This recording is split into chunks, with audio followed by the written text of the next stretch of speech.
Lorraine Gay est une rebelle. Voilà pourquoi elle n'est membre d'aucun parti politique, d'aucune religion, d'aucune école. Elle est observatrice. Et quand elle constate un recul des droits, une banalisation de l'injustice, certains dérapages institutionnels, voire de l'iniquité électoralo-démocratique, elle intervient. Ce qui veut dire qu'elle est activement solidaire des peuples palestiniens, brésiliens, nicaraguayens, salvadoriens, des laissés pour compte de la Pointe-Saint-Charles, des oubliés du réseau socio-sanitaire québécois, des femmes, celles du Québec comme celles d'ailleurs. Elle est de cette chorale de voix citoyennes évoluant à côté des institutions démocratiques et politiques du Québec. Par exemple, elle n'est pas de Québec solidaire, mais de D'abord solidaire. Elle n'est pas du PQ, mais du Oui Québec. Elle n'est ni d'Équiterre ni de Greenpeace, mais de ce demi-million de Montréalais qui a marché le 27 septembre 2019. Toute sa vie, cette infirmière qui aurait aimé être médecin a milité activement de façon non violente contre les injustices et les inégalités.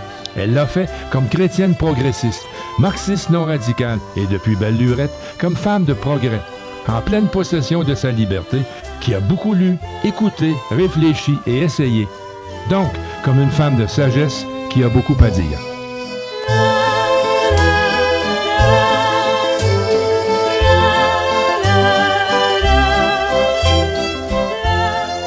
Lorraine Gay, merci de nous recevoir chez vous. Ça me fait plaisir, oui.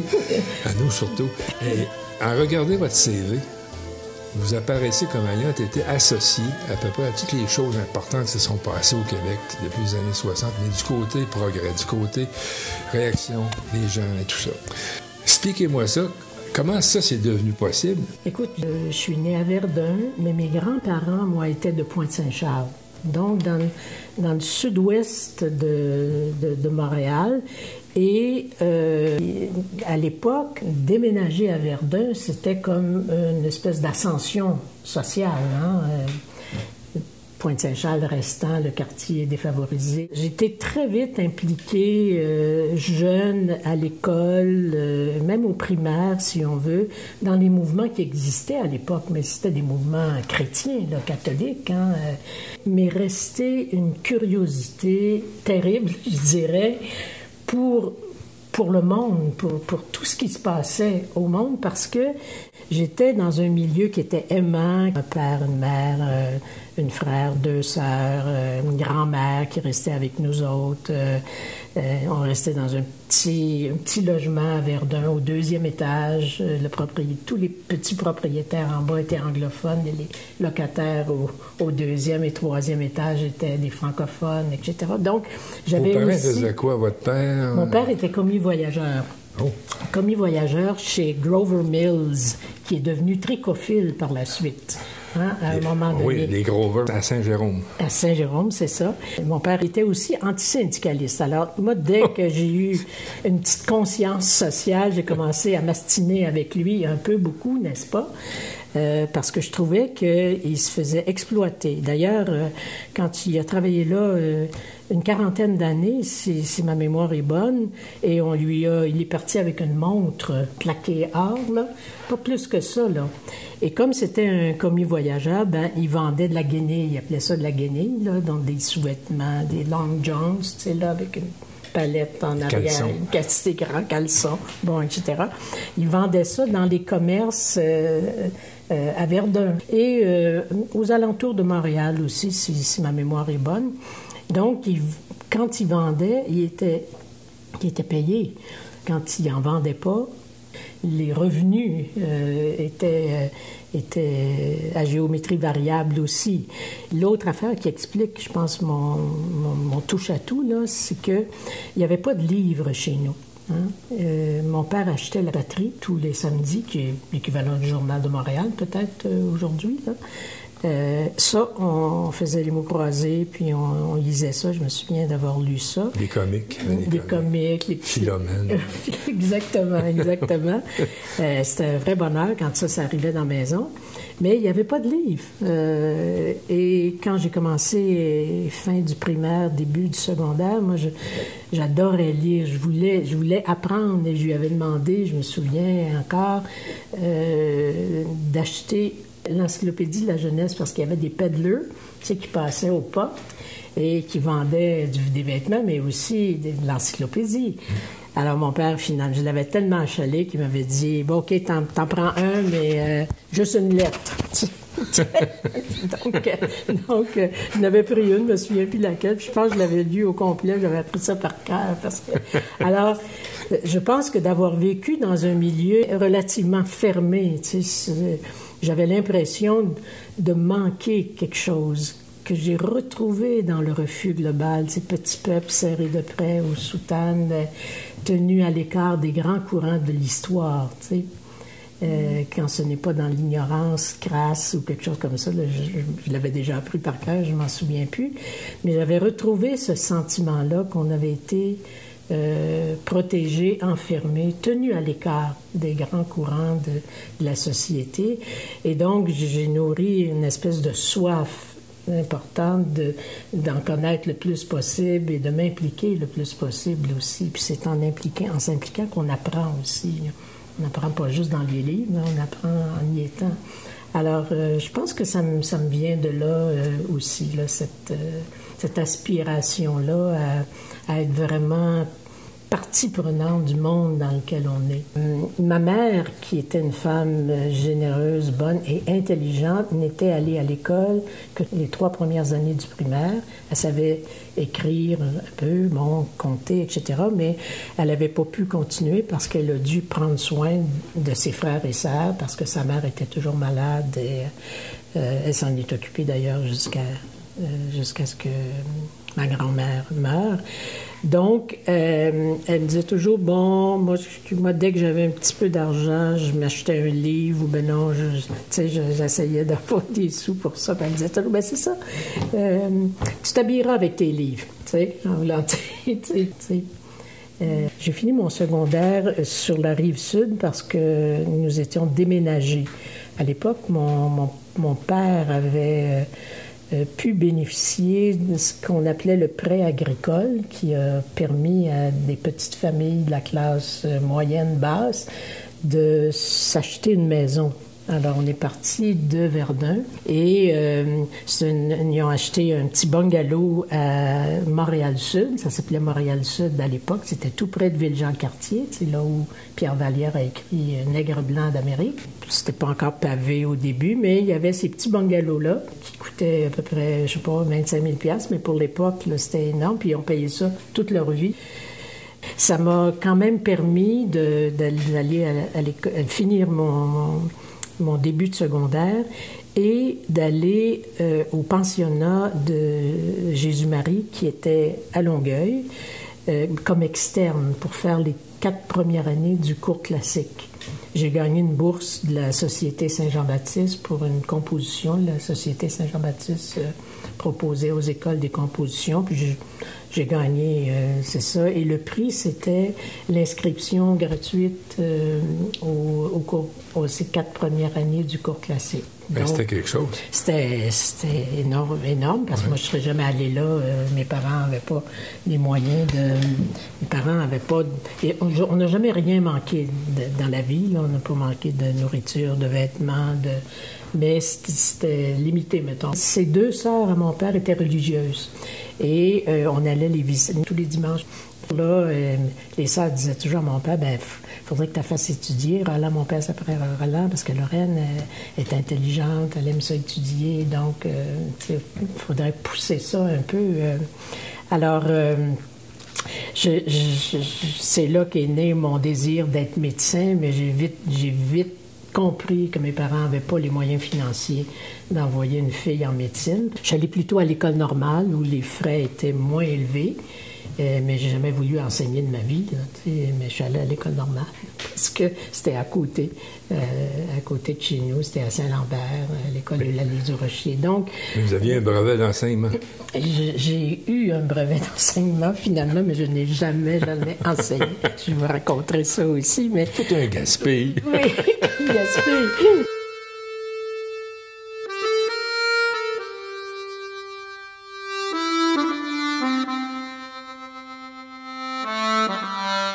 Mon passage dans la jeunesse étudiante catholique a été un lieu pour moi qui a permis de bien manœuvrer cette transition-là, c'est-à-dire d'être à la fois un pied dans la religion catholique, entre guillemets, parce que j'étais née dans ça, j'étais très croyante, un peu mystique même à un moment donné. Pieuse. Pieuse, oui, bon, etc. Mais quand j'ai commencé à être impliquée dans la jeunesse étudiante catholique, m'est apparue une toute autre façon de concevoir la religion et qui correspondait beaucoup plus à mes aspirations à ce moment-là que de rester dans un milieu religieux fermé. Ah oui. Ouais. Vous avez rencontré la JEC comment à l'époque? L'école Jésus-Marie, juste à côté de chez moi. Probablement la deuxième année où il a fallu choisir entre les enfants de Marie et puis la JEC. Et moi, j'ai choisi la JEC. Responsable dans l'équipe de ma classe, là, de l'équipe de la JEC. Puis, alors, je me suis familiarisée avec ça et j'ai toujours continué, toujours continué, y compris à l'école normale. Ça m'a amené à développer, bien sûr, un esprit critique, à essayer de m'extirper de ce corset-là un peu. Je le sentais très fort à un moment donné. Tu sais, comment sortir d'un corset dans lequel tu peux être bien aussi, hein? Ça peut être même sécurisant, mais en même temps, il y avait, encore une fois, ce désir d'aspiration, d'émancipation de ça. Alors moi, je suis arrivée à l'école normale dans les années 60, début des années 60. Ouais. Et le climat commençait à bouger un peu, là. Et vite engagée dans la GC. Et avec ma classe, on était une classe assez rebelle. Et à un moment donné, il y a une accumulation de faits qui ont amené à mon renvoi de l'école normale. Ah. On m'a renvoyé de l'école normale en mars, au mois de mars, donc presque à la fin de l'année scolaire. Et il n'était plus question que je revienne à l'école normale. Tout ça, c'était dans mon parcours. Dans le fond, il y a une certaine cohérence au sens où il y avait, encore une fois, cette aspiration-là à s'émanciper, tout en restant dans les cadres. Tu sais, comment il y a une petite contradiction, un paradoxe, disons, à l'intérieur de ça, qui est un paradoxe que j'ai dû assumer à multiples fois dans ma vie. Alors, je suis rentrée un matin, là, le 19 mars, et puis j'ai pas pu aller dans mon pupitre parce que la directrice était sur le pas de la porte en me disant que j'étais renvoyée, que je ne mettrais plus les pieds dans l'école normale. Alors, tu sais, ça a été un drame assez important pour moi. Ce qui a été extraordinaire, c'est que, bon, j'étais dans la JEC, moi, et là, l'aumônier de la JEC, l'aumônier diocésain et l'évêque, Monseigneur Coder à l'époque, là, ils sont intervenus. Ils sont intervenus pour deux choses. La première, c'est que je puisse passer mes examens. Bon, les sœurs ont dit « OK, mais elle ne vient pas au cours. » Mais bon, je pouvais passer mes examens. On s'est organisé pour que je puisse avoir accès aux notes. Les filles ont enregistré. Mon père, pour la première fois de sa vie, a pris pour moi. Ça représentait beaucoup de sous pour lui. Il a acheté une enregistreuse à roulette, là. Puis les filles ont enregistré les cours. Ça, les sœurs avaient accepté.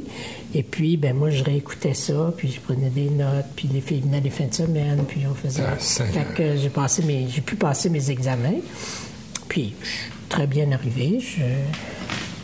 Ma première ou deuxième, je ne me souviens plus, en tout cas assez bien. Puis, alors, quand j'étais allée voir la sœur, vous savez, on n'avait même pas besoin de venir au cours pour pour réussir. Baveuse un peu, n'est-ce pas? Mais, et surtout aussi, il avait réussi à ce que je puisse m'inscrire dans une autre école normale. Et là, je suis allée à l'école normale, ce qui est devenu la maison de la culture du plateau, là, juste en face du métro Mont-Royal. Oui. Mais c'était une école normale, ça, avant. Alors, j'ai fini ma 4e année d'école normale, là, à la condition que je ne participe à aucune activité scolaire, non plus parascolaire. J'allais au cours, il fallait que je revienne à la maison. Donc, puis quand j'ai eu mon... Il y a comme un boulet que vous traînez, oui, c'est ça. Une reprise de justice. Oui, c'est ça. Non, vraiment, c'était assez particulier. Mais les copines de ma classe ont été extraordinaires parce qu'il y a eu une solidarité là, qui s'est installée. Puis, en tout cas, tout ça, j'ai fini l'école normale, mais j'ai jamais voulu enseigner. Puis, je l'ai fini avec inapte à l'enseignement dans mon bulletin de personnalité, là. Peut-être que j'aurais pas été engagée, je m'en foutais complètement, là.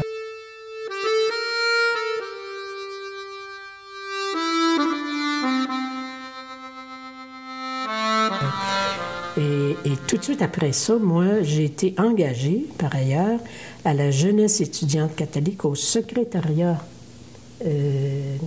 national, diocésain d'abord, à Saint-Jean. Et là, c'était assez courageux de la part de l'évêque et des dirigeants, de l'aumônier, entre autres, de m'engager. C'était étiqueté le contestataire. Oui, c'est ça, mais j'étais aussi membre de la JEC. Ouais. Alors, j'ai fait... et après ça, j'ai été engagée au secrétariat national, qui était sur la rue Saint-Denis à Montréal, comme une des responsables du collégial. Donc, on faisait le tour de la province pour rencontrer des étudiants qui étaient au niveau collégial, puis qui étaient dans la JEC, puis qui faisaient des actions. Vous êtes engagé, là, ça impliquait salaire?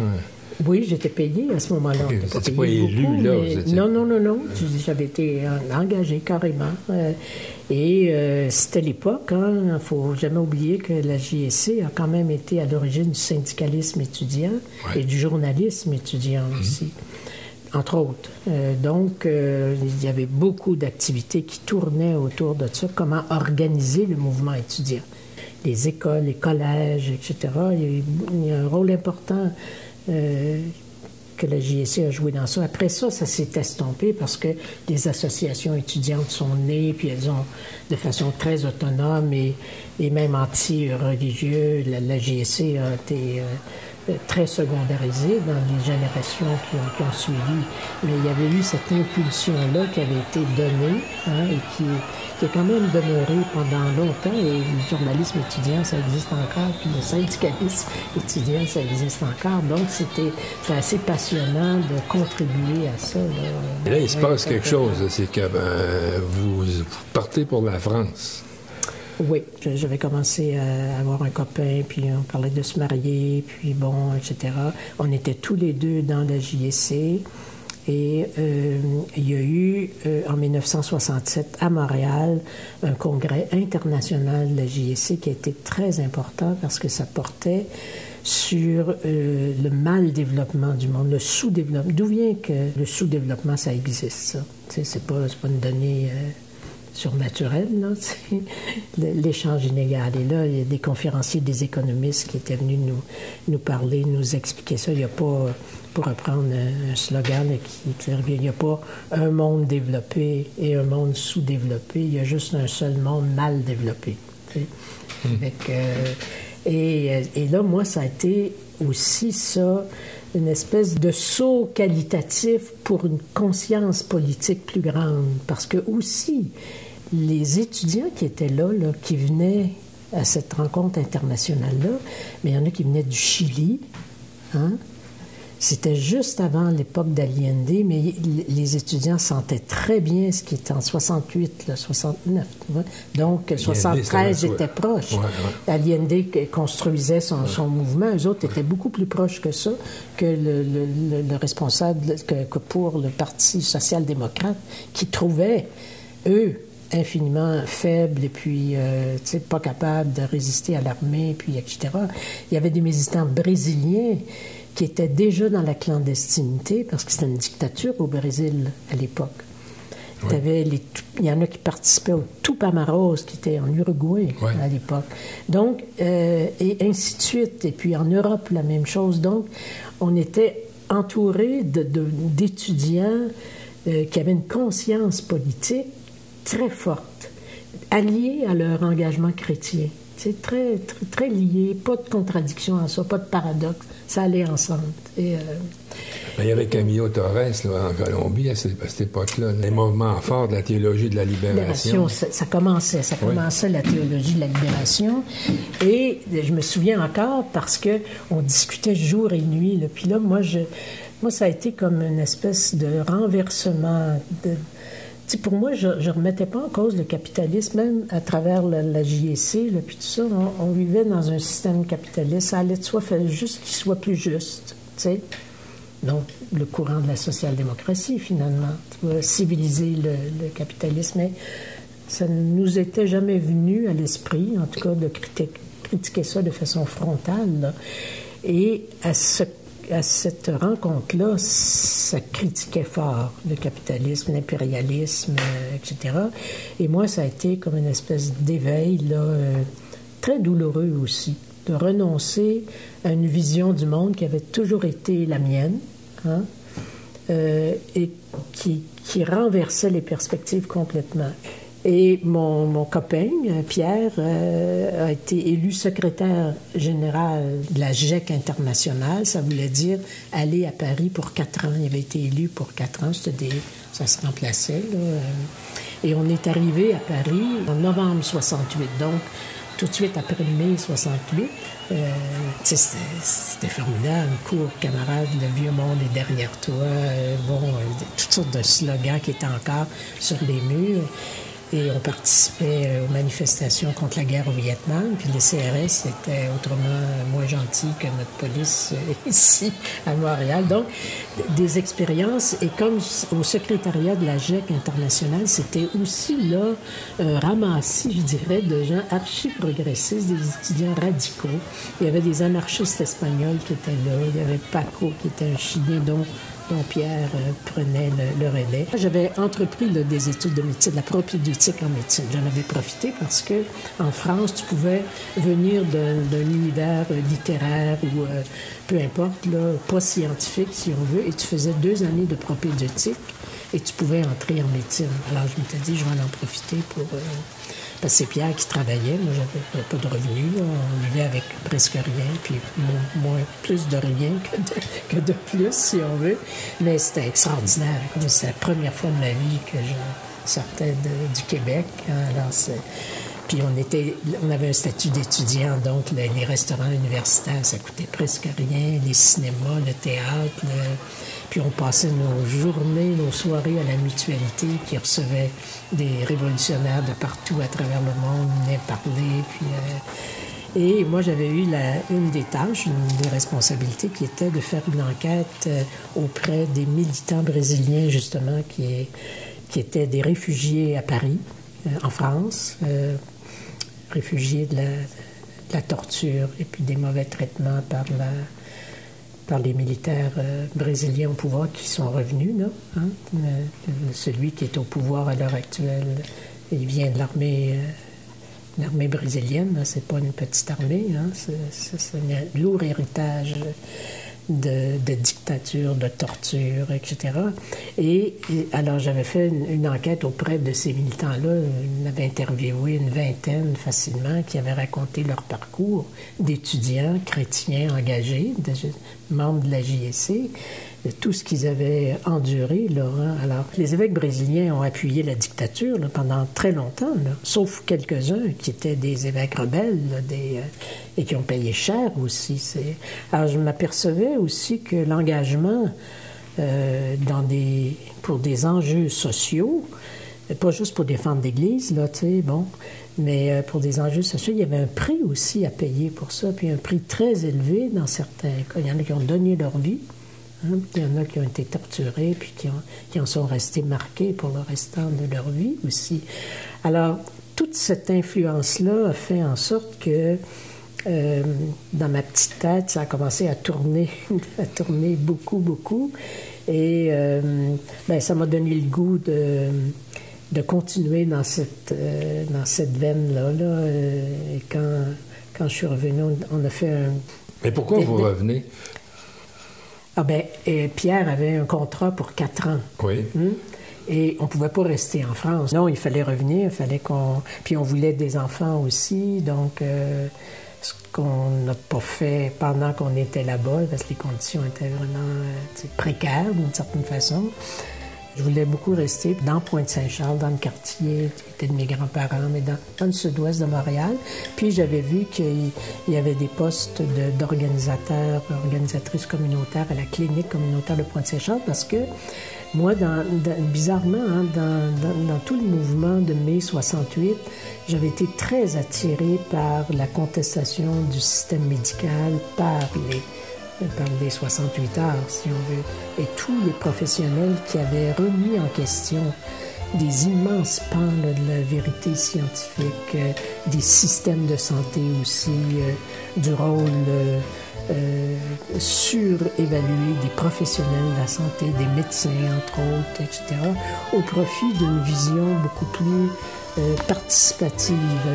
On l'a repris à la clinique de Pointe-Saint-Charles. On disait la santé d'une communauté, c'est bien trop précieux pour la laisser dans les seules mains des médecins ou des fonctionnaires. Pour la prendre